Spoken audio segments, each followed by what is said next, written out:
Boses ng mamamayan, Gusto ko sana yung bilang estudyante. iba't ibang opinyon ng taong bayan. Ang gusto ko talagang Ating alamin sa Kalye Survey. Abay, kasiyahan. May malaga Pasko, nakakasama-sama ang pamilya, nakakabati-bati. O, nagdidibang nakapaskuhan. Sama-sama, o, di ba? Ganun naman talaga ang Pasko. Saya po, din sama-sama pamilya. Birthday ni Papa Jesus. Mag-aanda, magno-noche buena yung pamilya. Sama-samang kakain, magsisimba, ganun. Tsaka magkakaroon ng aginaldo. Malaki tatakal. Kasaganaan. Saka masaya. Saka magiging matao na, mabili ako ng paninda. Masaya ako pagkakasama ko yung mga anak ko. Saka alam mo naman, ang Pasko, maging masaya tayo.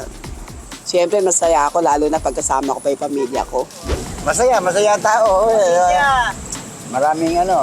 Maraming pera tao no. Masaya po dahil kumpleto po kami ng pamilya ko at malusog po silang lahat.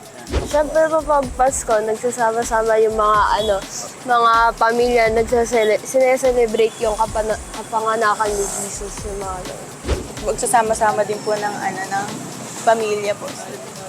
Kahit gano'n po kalayo, gano'n. Tapos pagsapit ng Pasko po, magiging-kita pa rin po para i-celebrate yung Pasko. Siyempre po, special occasion po kasi yun. So, yun. Parang ini-enjoy ko po, ganun, yung Pasko. Pamilya ko, sana makauwi na ako sa Mindanao. Ang tagal-tagal na. Hanggang ngayon hindi pa ako nakauwi.